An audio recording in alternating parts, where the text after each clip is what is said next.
au-dessus de tout nom. C'est le thème de notre message. Le nom qui est au-dessus de tout nom.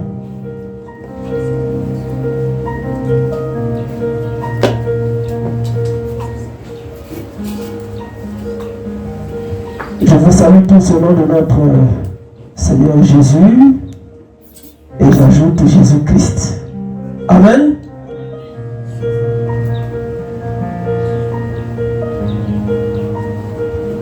Nous venons de lire une portion des Écritures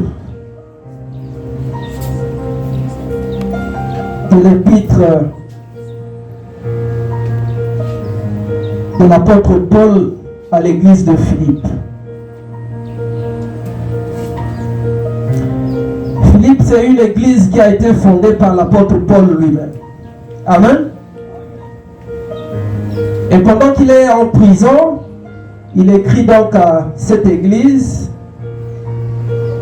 parce qu'il était reconnaissant en ce que les membres de cette église faisaient pour lui pendant qu'il était en prison. Mais au même moment, il les exhorte et il leur apporte un enseignement parce qu'il y avait des faux docteurs qui passaient de temps en temps là-bas pour les ramener à la sainte doctrine. Et donc quand il leur fait un enseignement au travers de cette lettre, parce que les épîtres c'est des lettres, dans l'une de ces épîtres, donc dans la portion des Écritures que nous venons de lire, il leur parle de Jésus-Christ. Amen. Depuis le début de la semaine, nous sommes en train de parler de la puissance du nom de Jésus. Et ce matin, nous voulons parler du nom qui est au-dessus de tout nom. Amen.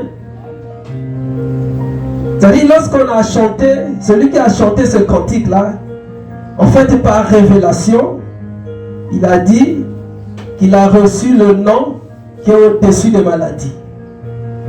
Ça, c'est la révélation du nom qui est au-dessus de tous les noms. Amen. Parce que si vous ne comprenez pas ça, vous allez dire, ah, mais c'est écrit où dans la Bible? C'est la profondeur de la parole de Dieu. Amen. Alors nous allons voir pourquoi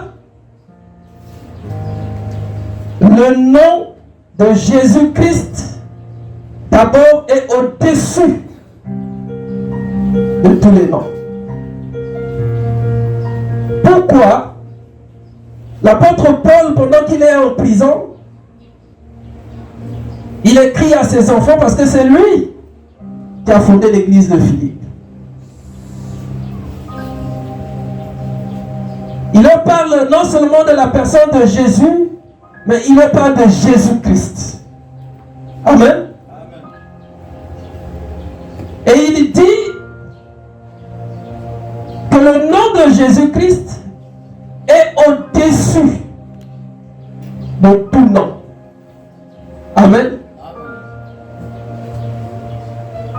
Certainement que tu es déjà passé quelque part où tu as écouté un autre nom, où on t'a parlé d'autres noms. C'est bien. Mais le nom de Jésus-Christ est au-dessus de ce nom. Amen. Le nom de Jésus-Christ est au-dessus du nom de Simon qui parle.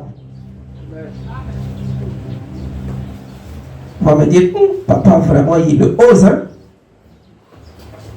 Le nom de Jésus-Christ est au-dessus du nom de Bouddha. Le nom de Jésus-Christ est au-dessus du nom de Papa Émile. Ça va peut-être te choquer.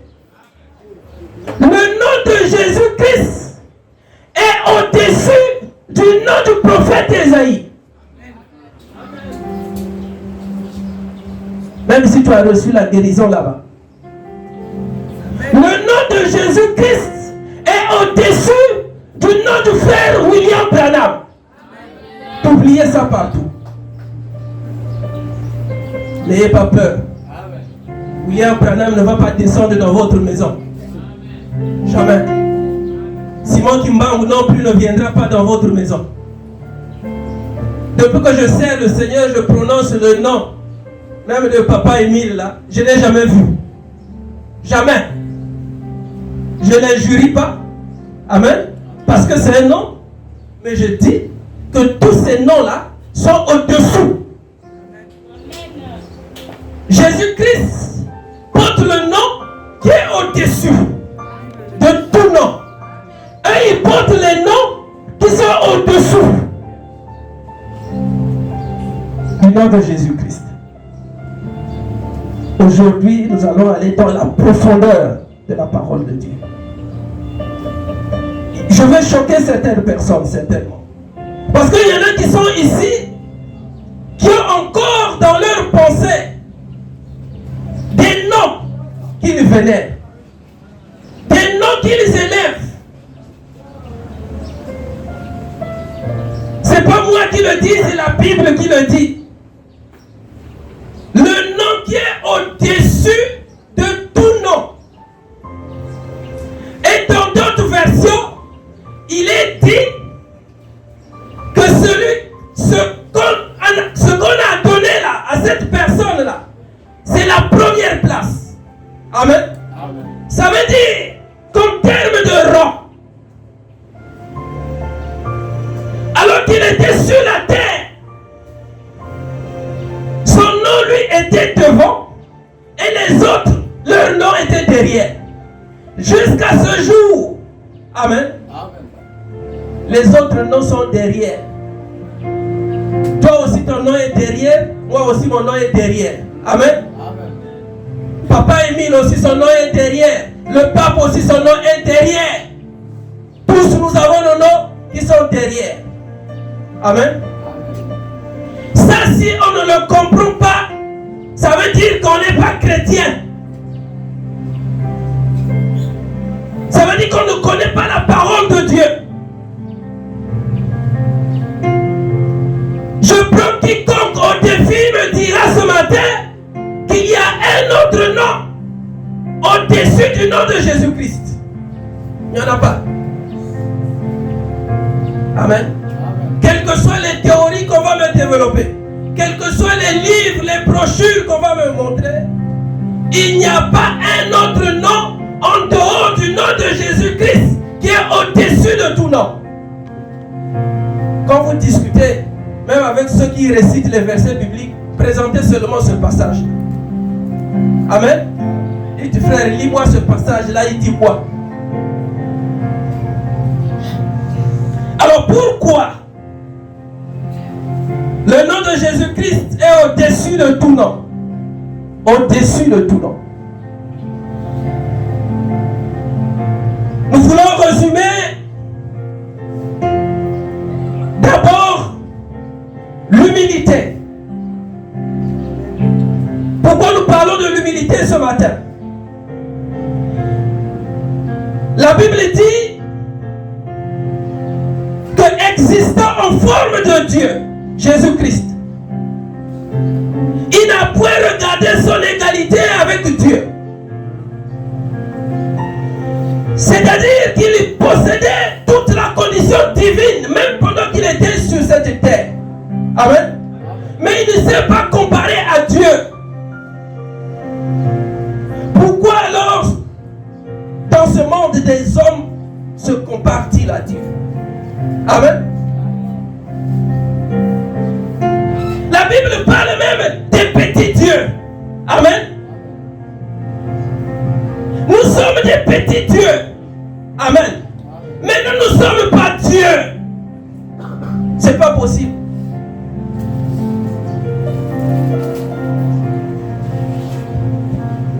Alors qu'il était sur cette terre,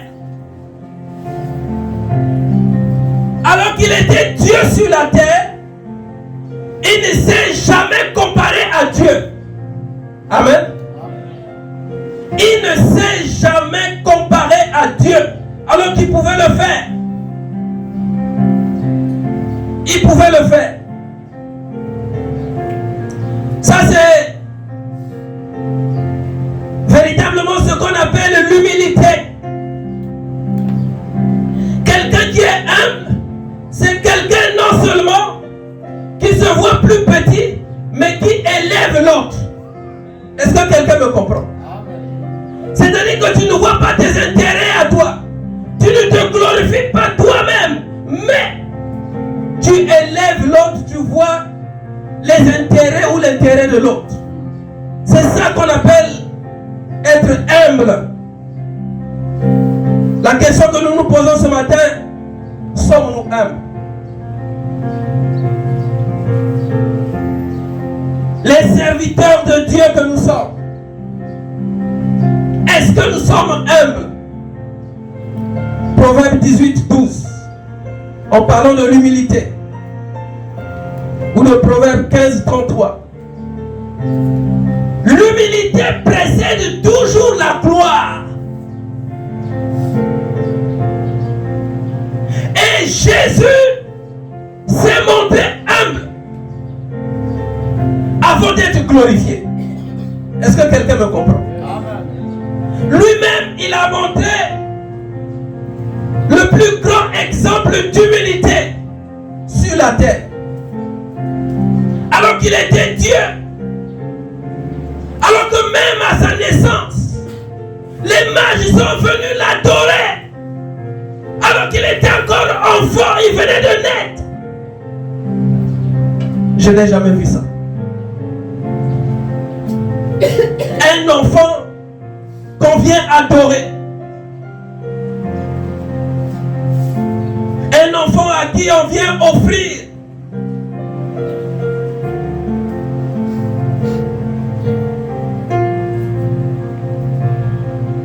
Toutes les richesses de ce monde.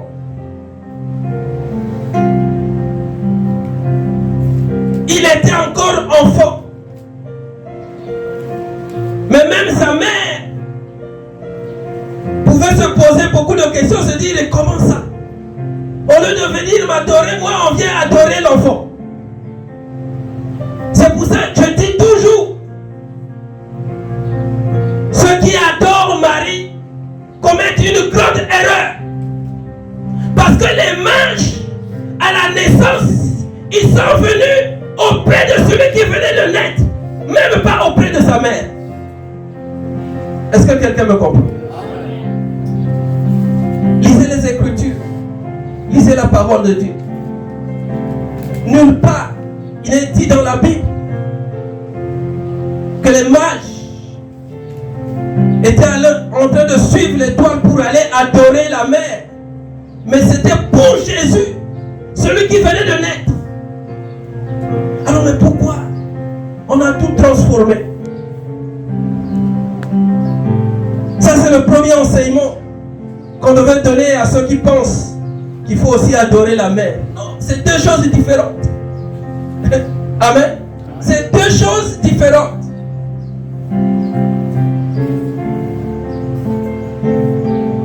Alors, quand nous voyons l'humilité qu'avait Jésus, non seulement qu'il ne s'est pas comparé à Dieu le Père, mais il s'est dépouillé lui-même. Il s'est passé non pour Dieu, mais pour un serviteur. Amen. C'est profond. Pour un serviteur. Quand on nous appelle serviteurs de Dieu, quand on nous appelle servantes de l'Éternel, dans le sens étymologique, ça veut dire qu'on n'est pas chef.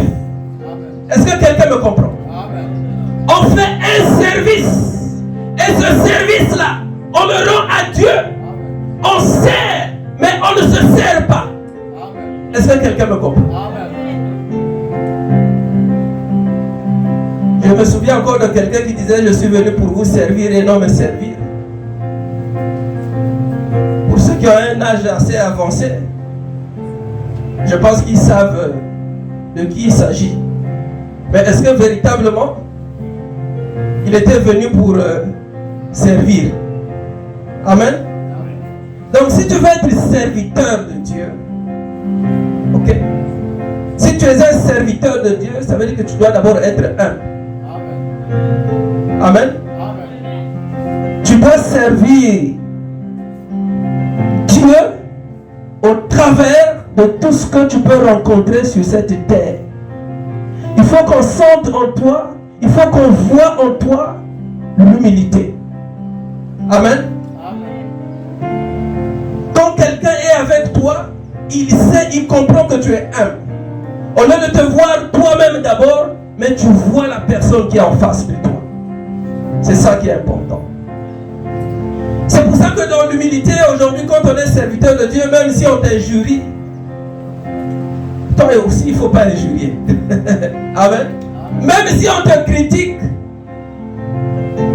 dans ton humilité, il faut que tu acceptes les critiques. Quel que soit ce qu'on va te dire, en tant que serviteur de Dieu, tu te dis, je suis au service du divin. Alors, non seulement qui s'est dépouillé lui-même, quelqu'un qui se dépouille, ça veut dire que c'est quelqu'un qui enlève ce qu'il a en lui. En lui, il avait toute la divinité. Mais il s'est dépouillé. C'est-à-dire qu'il a enlevé ça lui-même. Il a dit, c'est vrai, j'ai été envoyé par mon Père. J'ai les attributs de mon Père, mais je me dépouille. Je me fais homme comme vous. Parce qu'il s'est fait homme. Amen. Il s'est fait homme. Il était semblable aux hommes. Parce qu'il pouvait manger avec les hommes. Il pouvait être là, discuter. Il pouvait dormir avec les hommes. Mais il est resté Dieu. On l'a vu comme un vrai homme. Nous ne l'avons pas vu. Nous l'avons tout simplement accepté. Et par la foi, nous croyons que Jésus est resté 100% homme et 100% Dieu. Nous avons cru. Mais les autres l'ont vu. Tu ne peux pas demander à Pierre, à Jacques, à Jean, à André, et aux autres qui était Jésus. Eux, ils ont marché avec lui. Amen. Ils ont vu l'homme Jésus. C'est tellement que même en marchant avec lui, ils ne comprenaient pas qui était-il.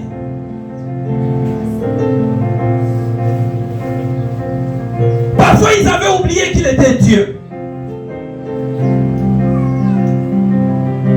La Bible dit, il a pris la forme de serviteur en devenant semblable aux hommes. Il a paru comme un vrai homme. Il s'est humilié lui-même. L'humiliation de Jésus est arrivée jusqu'à la croix. Et c'est ça qui est plus important pour nous. Il s'est rendu humble jusqu'à la croix. C'est-à-dire qu'il a accepté de mourir. Lui-même, il a porté sa propre croix jusqu'au mort appelé Golgotha. Il était Dieu. Il pouvait dire non.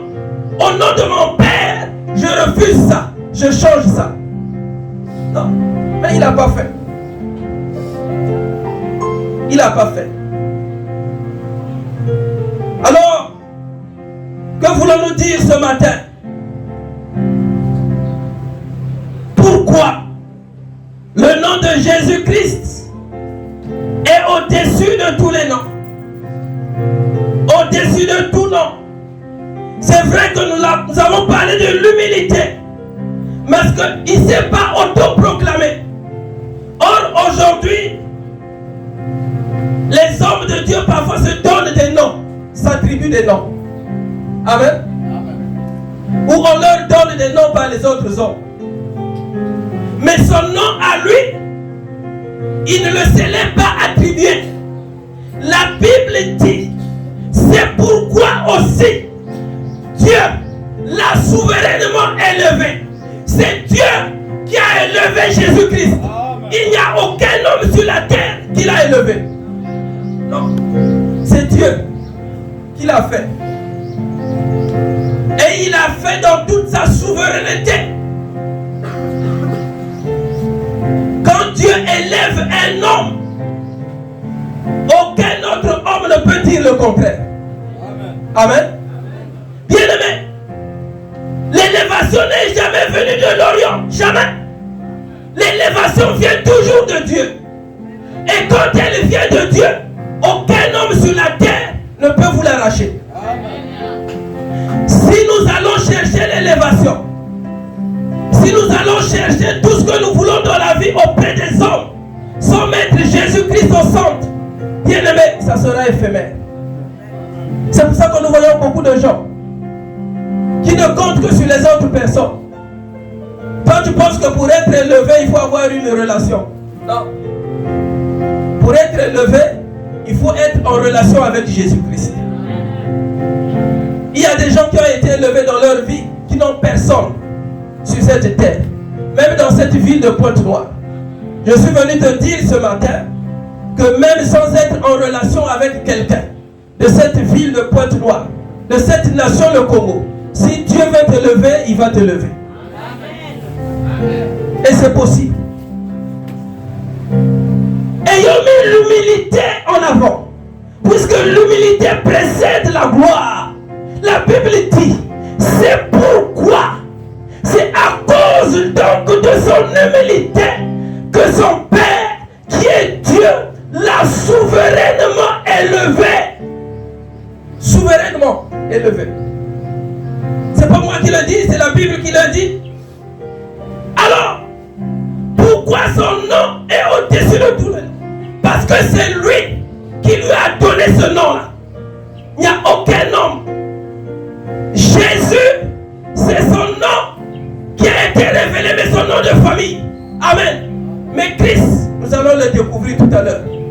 Christ, c'est autre chose. Amen. Amen. Christ, c'est autre chose. La Bible dit qu'il lui a donné le nom qui est au-dessus de tout nom. C'est Dieu qui a donné à Jésus-Christ le nom qui est au-dessus de tous les noms pour un but. Pour un but. Quand tu donnes un nom à un enfant, il faut que ce soit pour un but. Amen. Pendant que tu es en train de mettre un enfant au monde, pense au nom que tu dois lui donner. C'est pour un but. Ne donne pas le nom de Zoba, sinon l'enfant aura des problèmes. Ne donne pas le nom de Mukuyu, sinon il va ressembler au diable. Nous avons un ami, nous sommes venus ici après la guerre, on faisait les affaires ensemble. On lui avait donné le nom de Elima.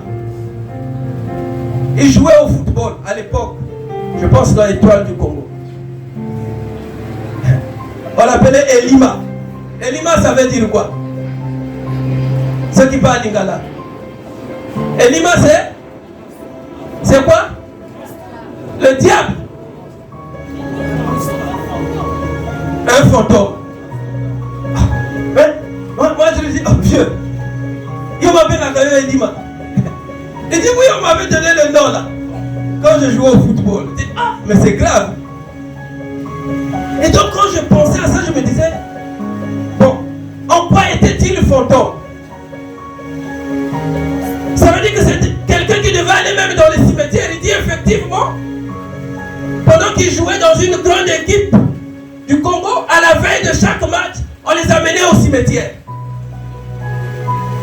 Non seulement qu'il avait déjà les choses de la famille, mais le monsieur qui arrivait là ajoutait encore à ces personnes-là autre chose. Et lui, on lui avait donné le nom d'Elima. Elima Ngando. C'est comme ça qu'on l'appelle. Elima Ngando. Ça veut dire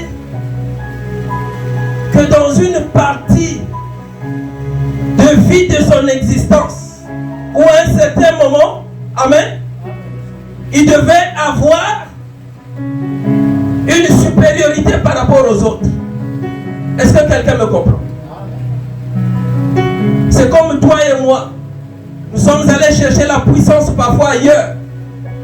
Parce que parfois nous voulons être plus forts que les autres. Vous savez, lorsque nous grandissions, nous avons des collègues, des amis entre nous. C'est après que nous l'avons appris parce que nous avions un collègue. Il était très intelligent. Très intelligent. Or, il avait un pic mystique. Ah! C'est pas possible. Quelqu'un n'a-t-il jamais cherché un stylo mystique ici? Mais même si tu es là, tu ne peux pas lever ta main. Une sœur n'a jamais cherché un parfum pour attirer les hommes. Un homme n'a jamais cherché un parfum ou un fétiche pour être supérieur aux autres.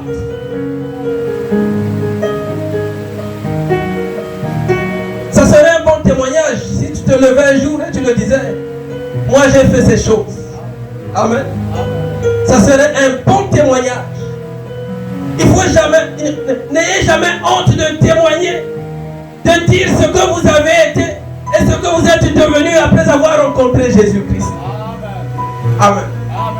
N'ayez jamais honte de dire que moi quand je prenais l'alcool, j'étais dangereux. N'ayez jamais honte.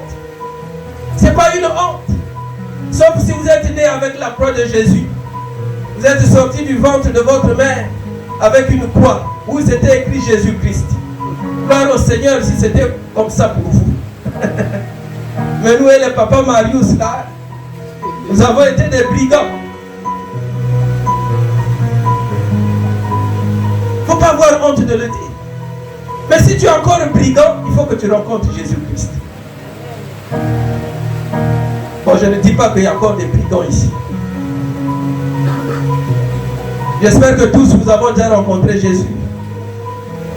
Gloire au Seigneur. Gloire au Seigneur. Alors, qu'est-ce que je veux dire ce matin? Le nom de Jésus-Christ, non seulement c'est un nom qui lui a été donné souverainement, mais c'est un nom qui a été placé au-dessus de tout nom. C'est-à-dire, on lui a donné la première place. Mais pendant qu'il était sur cette terre, Jésus n'avait pas toujours la première place. C'est alors qu'il s'est humilié jusqu'à la croix, en acceptant de mourir à la croix.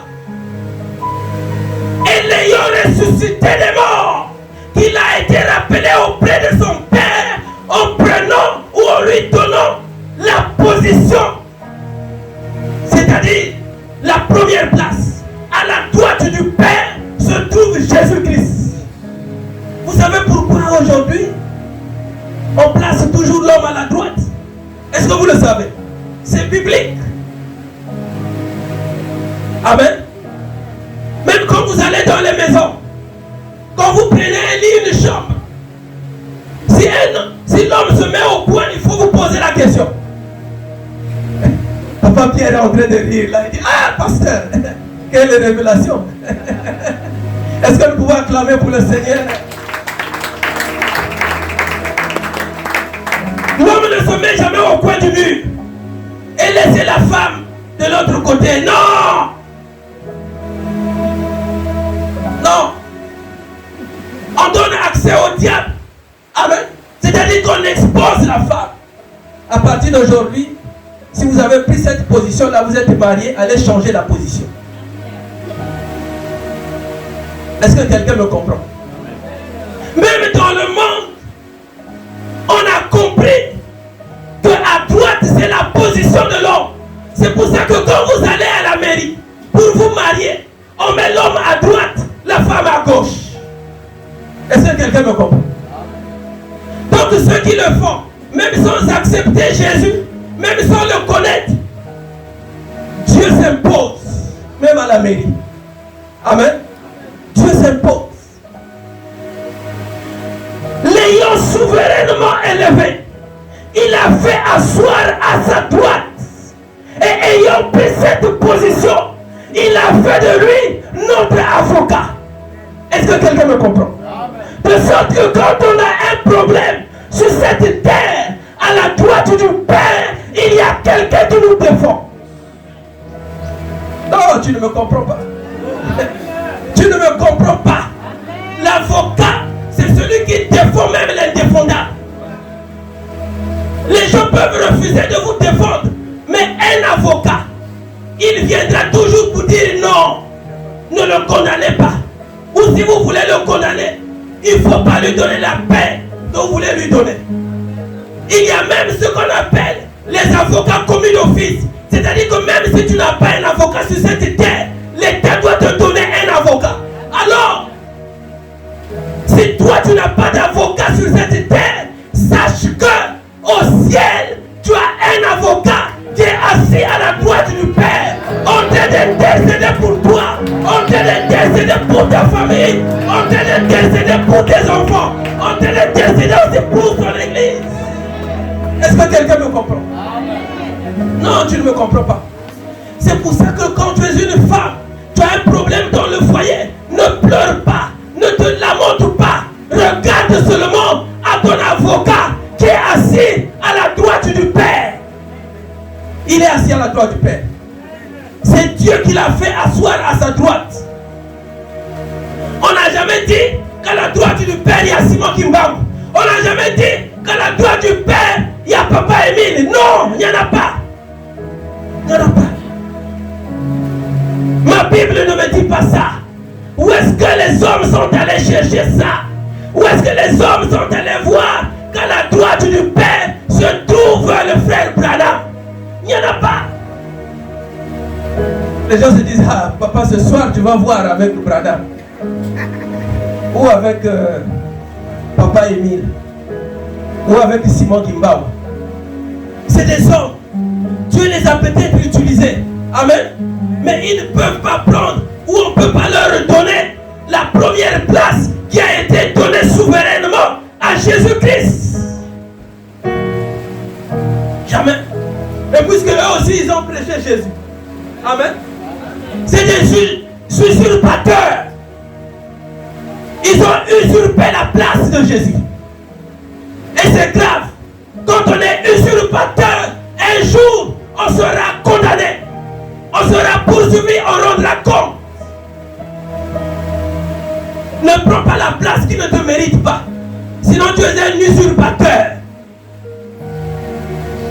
Parce que tous, nous rendrons compte devant Dieu. As-tu pris ma place? As-tu pris la place que j'avais donnée à mon fils bien-aimé?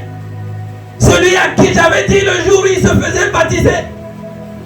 C'est lui, mon bien-aimé, en qui j'ai placé toute mon affection. Toute mon affection. Mais au sortir de son baptême, Jésus pouvait dire, bon.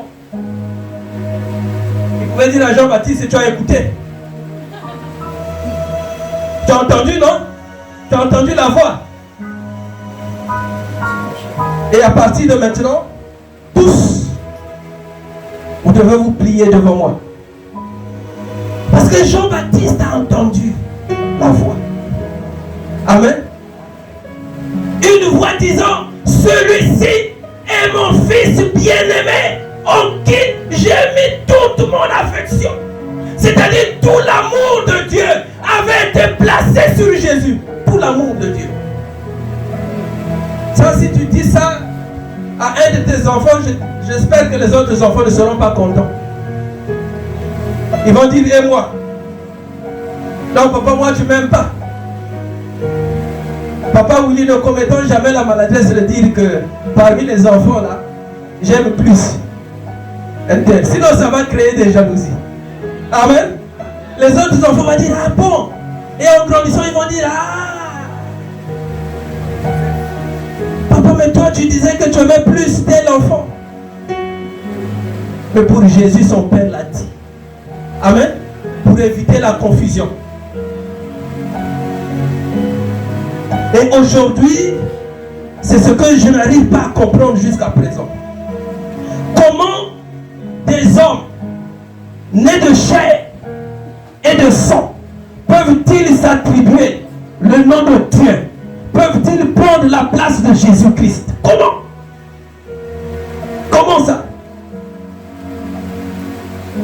Alors qu'ils sont donner un jour des rapports d'un homme et d'une femme. Mais ils prennent quand même le culot, l'audace de prendre la place de Jésus. C'est pas possible. En termes juridiques, pour la naissance d'un enfant, les magistrats parfois disent, ok, c'est des efforts conjugués. Nés, hein, des efforts conjugués de l'homme et de la femme. Mais Jésus-Christ n'était jamais né des efforts conjugués de Marie et de Joseph. Amen. Il est venu sous la puissance, la vertu du Saint-Esprit. Amen. Il n'y a jamais eu des efforts conjugués entre Joseph et Marie. La preuve, ils vivaient les meilleures fiançailles du monde. Mais aujourd'hui, lorsqu'on est fiancé, aujourd'hui là, si on demandait aux fiancés là, comment vivez-vous? Je ne sais pas s'il y a des fiancés ici. Amen. Être fiancé, c'est dur, hein? Amen. C'est un supplice pour les hommes. Même étant chrétien, parfois on boude. On dit, mais nous sommes des fiancés. C'est dur. Moi, on m'avait dit, il faut attendre le jour du mariage.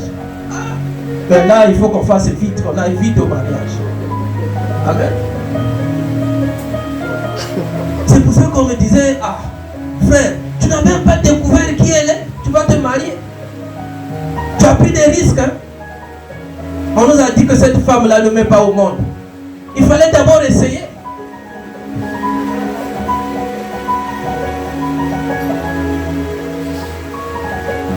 C'est dur. Amen.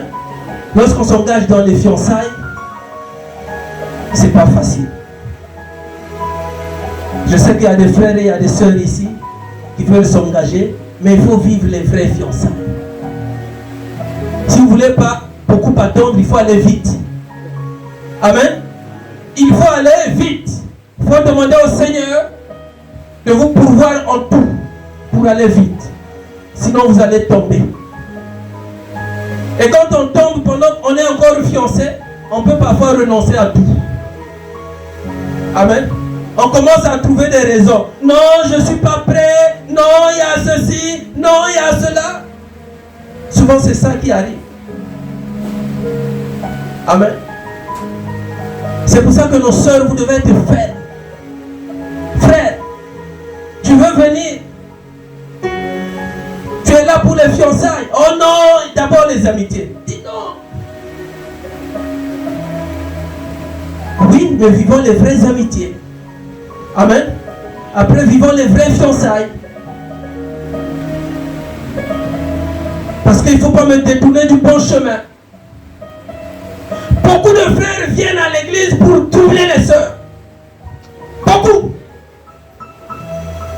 Beaucoup. Il y en a qui acceptent même de se faire baptiser, mais c'est pour troubler les sœurs. Beaucoup de sœurs aussi viennent à l'église pour troubler les frères. Bon, quand j'ai dit ça, je pense que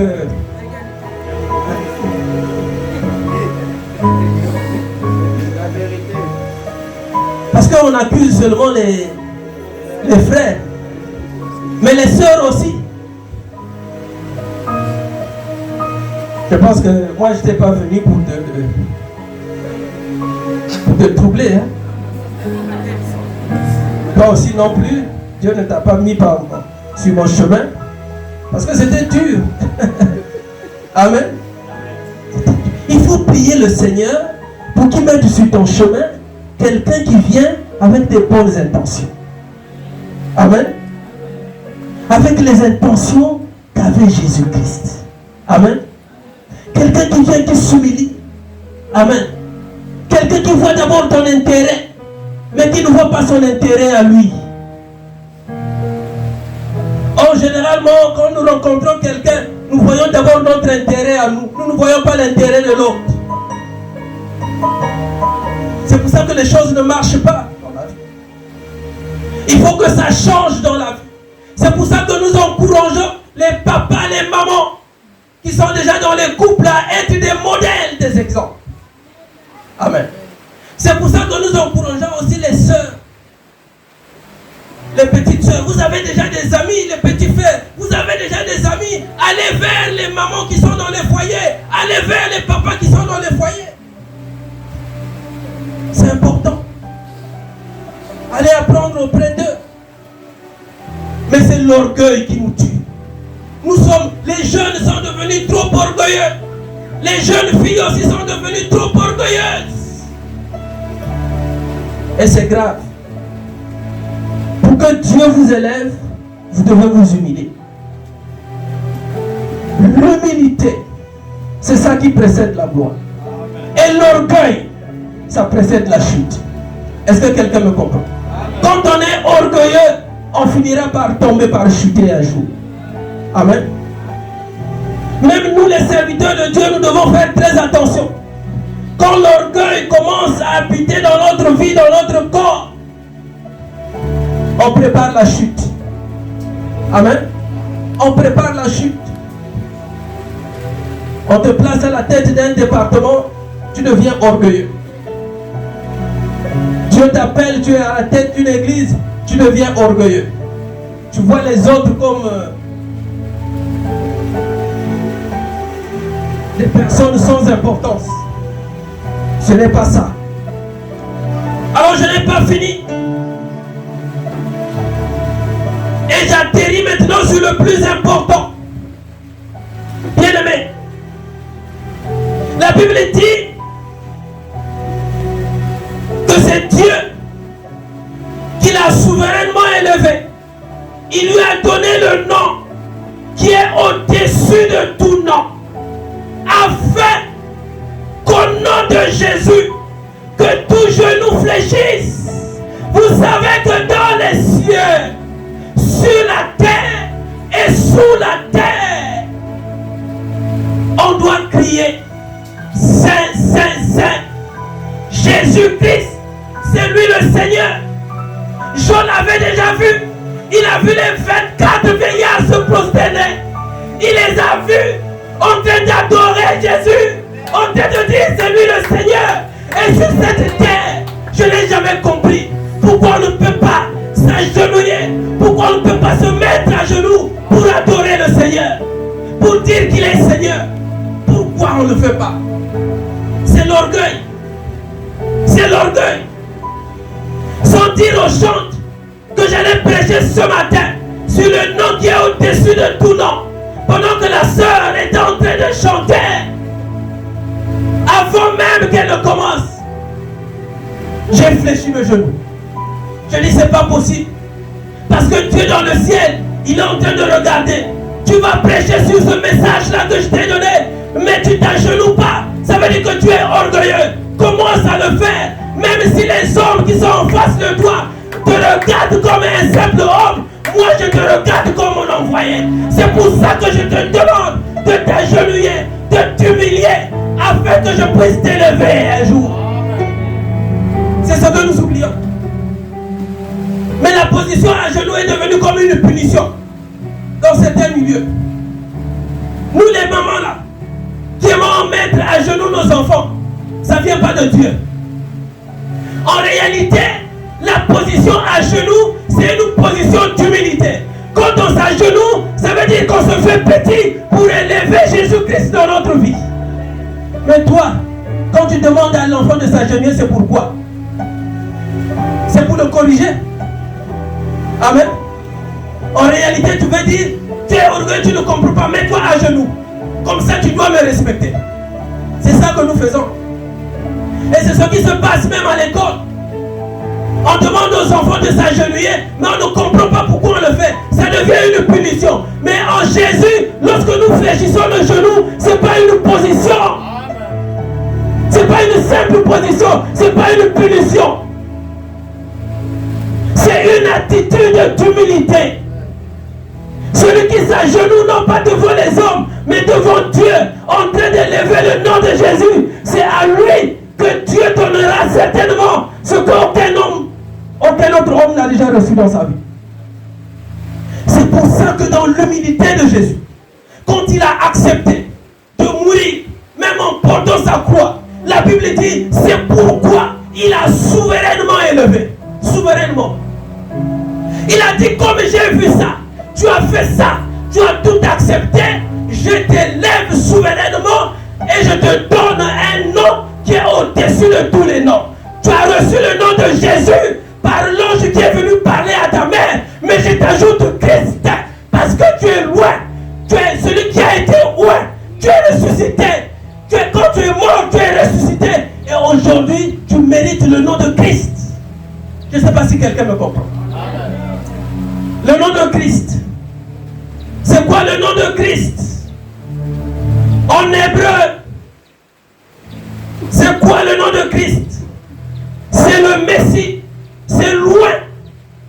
Le Messie loin. Celui qui a été loin.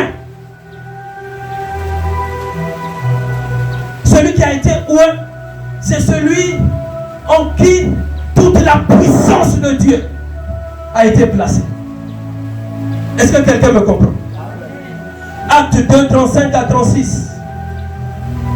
Acte 2, 35 à 36. Nous allons le lire.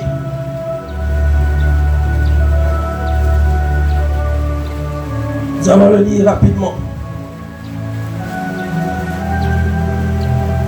Je lis au nom du Seigneur. Acte 2, 35 à 36. On peut commencer à partir du verset 34. Car David n'est point monté au ciel, mais il dit lui-même, le Seigneur a dit à mon Seigneur, assis-toi à ma droite, jusqu'à ce que je fasse de tes ennemis ton marchepied. Que toute la maison d'Israël sache donc avec certitude que Dieu a fait Seigneur et Christ, ce Jésus que vous avez crucifié. Dieu a fait Seigneur et Christ, ce Jésus que vous avez crucifié. Non seulement qu'il a fait Seigneur, mais il a fait Christ. C'est-à-dire qu'il a oué de toute la puissance d'en haut. De toute la puissance d'en haut. Alors quand je dis Seigneur, c'est quoi Seigneur?